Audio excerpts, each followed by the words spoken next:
Welcome back to a Thursday edition of Running Point on ysnlive.com. Ron Potesta with you. Beautiful Thursday as we are one day away from the third round of the high school playoffs, and this would be, since 1999, week one. It would normally be week one of the high school football playoffs because you're down to the 8 teams, which since 1999, in a normal year, we would have 8 teams in each region go into the postseason. Well, this year has been anything but normal, as we will have a third round matchup of the Ohio High School Athletic Association playoffs. And for a second consecutive week, LEETONIA will be hosting a playoff game. This will be the second time in school history. Last week, Bears get a victory in their first and only home football game in the postseason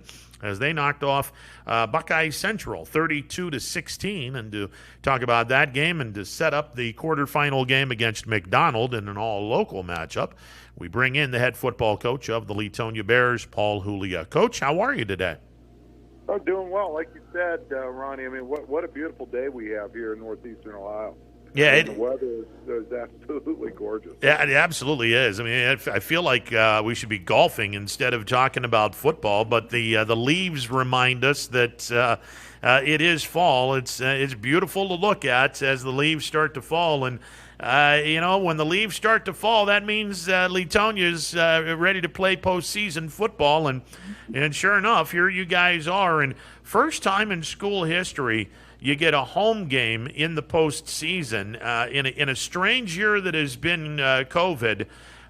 You guys probably looked as good as I have seen you all year long in terms of being balanced in the victory over Buckeye Central. Not only did Marco Ferry deliver the goods, you had a lot of guys delivering the goods that night.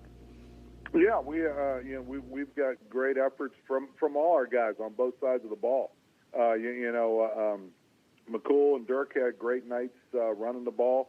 Jaden got hot catching it. Dylan did a great job delivering the ball to him. And, we gave him a few different, formations that they hadn't seen. We popped a couple plays off of that. And it was great to see, that we were able to really be a little bit more complete. And, hopefully that'll help us moving forward. As we do move forward and the further along the Bears go, the more everyone's going to realize, all right, Marco Ferry is a large part of this offense.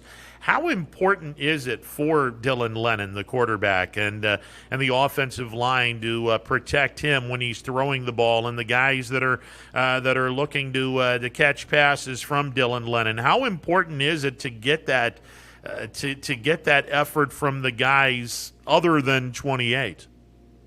Well, once going forward in the playoffs, that the teams you play aren't going to get worse; they're going to get better every week. And so you've got to be able to do some different things, and you've got to be more diverse. And and hopefully, we can build on our success that we had last week and do a better job this week with it. I know that you guys defensively, you've been bringing it all year long. I mean, you had a hiccup against United, but it was one of those nights. Other than that, you guys have brought it all year long, and I'm just really impressed with a couple of underclassmen. Timmy Johnson and Hayden Sebula have both put forth gigantic efforts. And given the fact that Johnson is a sophomore, Sebula is just a freshman, you've got some building blocks with your underclassmen where this is not just going to be a one-year production and then we're back to what has been normal LEETONIA football after a gigantic season this year. No, I think you guys have some building blocks for tremendous success down the road. Well, we'd like to think so. We've got some nice underclassmen. You mentioned Hayden and Timmy. We got Mikey Miller back defensively too, who's a great one. So those are good positive things. And Joey Guido's had a great season at corner there too. So I mean, we're excited. Jake McCool too. He's a junior as well. So so we're excited about those guys coming back, and we want them to have great off seasons and do an outstanding job of leading this football team. You're going to be taking on a McDonald team, and I made mention of this on Monday. It seems to me it's kind of the same, but maybe a little different. As Dominic Shadle is the go-to guy with McDonald. He's a talented quarterback. He runs the ball more than he throws it, but he's certainly a dual threat, and it's going to be up to McDonald, much like Leetonia. It's the guys that are the role players are going to have to step up and be important in their roles, because you know what you're going to get with Marco Ferri and Dominic Shadle. These two kids are unbelievable. Whoever steps up on in the role player battle, that'll probably determine the winner of this game. Am I on the right track on that, Coach? Oh yeah, I mean, a lot of times in big games, complementary players are the ones that end up wind up having the bigger plays. Because McDonald has a really good defense, and we've got a good defense too. So obviously, what our defense is geared to do is to stop 5, and I'm sure their defense is going to be to stop 28. When we have the ball. So a lot of times it becomes those complementary players become very, very important. What did you see on McDonald when looking at film of the Devils this year? What have you seen on film that impresses you about this team? Well, it's two things. I mean, their offense and defensive lines are very good, very well coached. They play really hard. Typical McDonald kids. They're 6 foot, 250, strong, thick in the hips.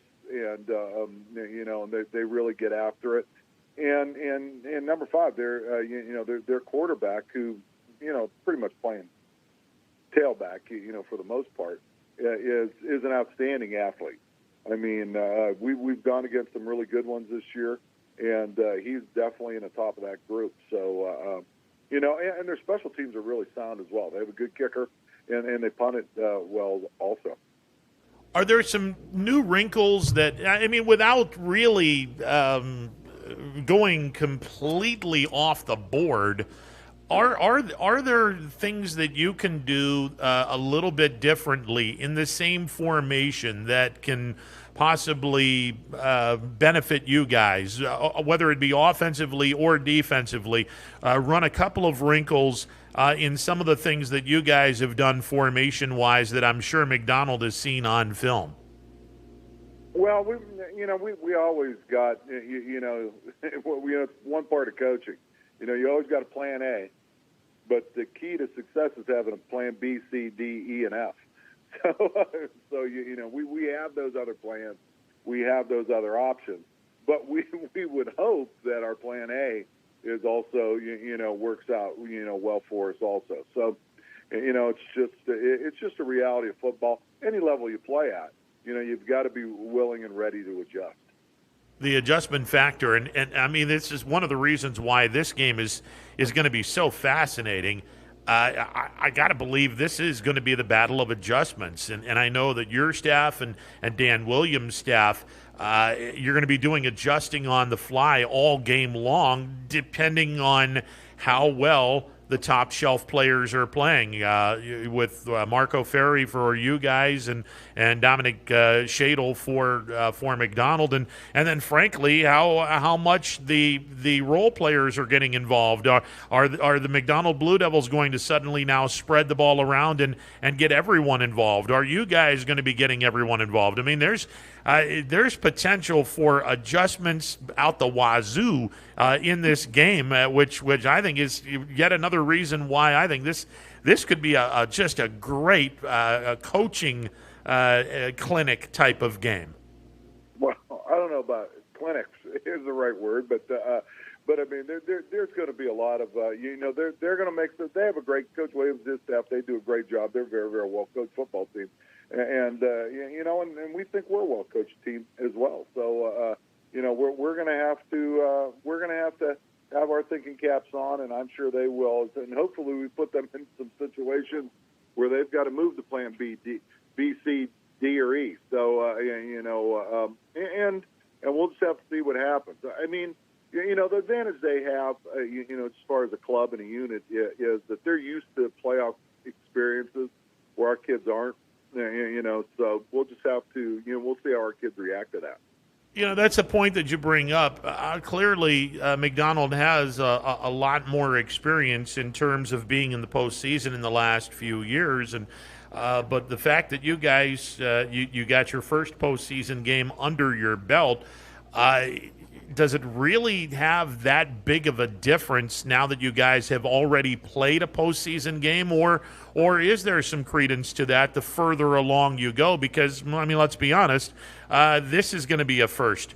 For this particular group, this will be a first. Nobody's gone to the regional semifinals in quite a few years. If you beat McDonald, well, nobody's gone to the regional semifinals in quite a few years, 16 to be exact. So is there credence to that, Coach? Yeah, I think it means something. I mean, and an advantage we have is that we are playing at home. So we should be in an atmosphere that we feel comfortable in. We're not going to a new stadium, a place that these kids have never been at before. So we'll just have to see. And playoff games are always funny animals. I mean, they really are. I mean, you really don't know what's going to happen. I mean, you got an idea, but unlike for us playing McDonald, I mean, we don't know, our kids don't know anything about them. It's not like if we're playing, Lisbon. I mean, our kids know all their kids, and their kids know ours personally. They've been playing against each other since 7th grade. So there's some background there, but here there isn't any. It's just Leetonia versus McDonald, and we're, on both sides, we're just, hopefully, we figure it out a little bit better than they do.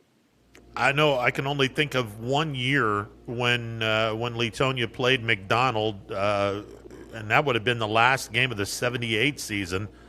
Leetonia won their 5th game of the season. They beat McDonald convincingly in that game, and I think Tony Coleman got his 1,000 yards in that particular game, and I was a freshman in high school, so you were going back a ways, Coach. You guys might have played McDonald while I was out of town for the 12, whatever the hell, how many years I was out of the area.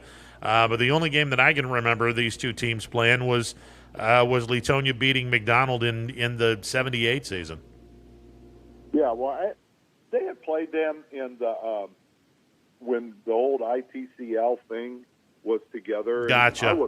I wasn't in Columbiana County at that time, so I really don't even know how all that shook, to say the truth. But they have played them on a few occasions. But I know they haven't played them the last 4 years because they haven't been in this new league, the EOAC that we're in now. So we're just going to have to see what happens. I'm excited about it because I like playoff football. I really do. I enjoy it. I enjoy coaching in playoff games, and I enjoy playing teams that you don't know much about. So we're just going to have to see what happens. But I'm excited. I'm sure the kids are going to be too. Talk about the home field advantage, and obviously, given the fact that you're not allowed to have as many people in the stands as you want to have, that kind of takes away from the home field advantage, but the familiarity is there. The band will play the fight song. The bell tower is waiting to be rung after the game, and it just the familiarity of going through the tunnel that you guys have. It's there is something special about that place. Yeah, I think our kids are going to be. I think they're going to be jazzed up. Hopefully we'll feel comfortable with our surroundings, and we'll be able to do something well. I mean, I tell you, our support has been phenomenal with this group. I mean, really, it's been good to see. I mean, the support of the community and everything else has really been great. I mean, and it's been fun to be part of to see the community really rally around these kids. I talked with Coach Prologo earlier today, and I want to ask you. All the coaches got together, and they were able to seed the entire region top to bottom. And I don't know what you guys did, but man, you got it right, because of the 8 teams that are left, 7 of the 8 provide the top 8 seeds. The only team that is not among the top 8 that has been eliminated was Monroeville when they were defeated by Independence, and there's no shame in getting beat by Independence because they're a good team. Independence beat Monroeville 28-20. So that's the only team outside of the top 8. I thought you guys did a tremendous job of seeding the top 8 teams. 7 out of 8. It doesn't get much better than that, Coach. Yeah, I think when I saw the seeds, I thought they came down. And when you look at the way the coaches voted, I thought in our region, I thought it was done appropriately. So and that's and that's what in the long run. I mean, that's what it's supposed to be. I kind of like this format, to tell you the truth. I mean, it's kind of different, and I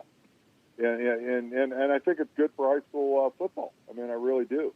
It's giving kids an opportunity to play and compete, and that's what that's what it's supposed to be about. I mean, all we're doing is helping kids growing up. We're helping kids to grow up and they're and give them an opportunity to run around and play this great game that a lot of us really love. Well, I mean, if the OHSAA, there were whispers running around that they wanted to see how many coaches would be good with an 8-game regular season and a 7-week playoff format, similar to what we have right now. And I don't know if the OHSAA is going to go about asking coaches from around the area to get their opinion on that, but it seems to me, especially if you're in an 8-team conference and you're playing 7 conference games, from an athletic director standpoint, all you got to do is have one non-conference game, play your league, and take your chances. And if you have the same gentleman's agreements where, okay, if you get eliminated, you can play 2 more regular season games and have the 10 regular season games, I would be curious to see how many coaches would be on board with that. I think that I mean, I would be. I mean, I don't know. I mean, I don't want to speak for other coaches, but I mean, personally, I mean, I would think that'd be a great idea. I mean, I would really enjoy that myself, because I think the more kids you can give the playoff experience to, the better the sport is. And the tough part about that, what you mentioned, but I'm also not an administrator. I'm not an athletic director. I'm a football coach, so I'm looking at it from that end. I mean, at that point, if you're giving up 2 games, that means you're giving up a home game. And, if you're giving up a home game, you're giving up gates. So that's where the rub would be. If the state would want to work with the schools and say, hey, we're going to share some of this revenue, then I think the idea would definitely fly, and I think it would work. Paul Hulea, the head football coach of the Leetonia Bears, joining me on the MP Vivo Heating and Air Conditioning Hotline. Coach, before we let you go, we've already got one game that will be postponed in the regional quarterfinals, Division 5, Region 18, which is not in our region per se, or not locally, but still one game will be postponed. Pemberville Eastwood, the 5 seed, will automatically go into the semifinals. Their game against Oak Harbor will not be played. And given the fact that the state of Ohio is getting numbers that are as high as it has ever been since the outbreak began earlier in the year, how concerned are you, and how much have you guys discussed with the kids? Hey, you guys got to make sure you know where you are, and you don't want to get you don't want to be away from or be near anyone that you don't know or whatever. How much of a message have you guys sent to your kids? We've talked about it quite a bit during the course of the year, with our young people, that hey, you got to take care of yourself physically. Watch who you hang out with. Make sure you know them. Make sure you trust them. We've talked about those things. But the other end of it, too, is that, and there's nobody that loves high school football more than I do. I mean, I've been doing it well over 30 years. But the other end of it is that we have to be concerned about the health and well-being of the community. And thank God, I mean, I'm just happy I don't have to make decisions like that. All I got to do is call some plays on Friday night. My job's a lot easier than what those guys have to do. So it's not easy. And, knock on wood, thank God, whatever phrase you want to use, we haven't had anything go through our community. And hopefully we can keep it that way. Coach, best of luck to you Friday night against McDonald. Should be a fun game, and I just wish the stands were full on Friday night. But under the circumstances, I know that that place will be loud. Oh yeah, it'll be a great environment, and our kids are jacked up, and so is the community. And you going to watch a game at the OSI, or are you going to sneak in? No, actually, I have to. I'm doing a regular season game, so I will be updated via a text. So that updated via text and via Twitter. So I will be with you guys in spirit. I would love to be on the sidelines going crazy, but we'll be with you in spirit from my location. Okay. Hey, thanks, Ronnie. We appreciate your support. You got it. Paul Hulea, the head football coach of the Leetonia Bears, joining us on the MP Vivo Heating and Air Conditioning Hotline.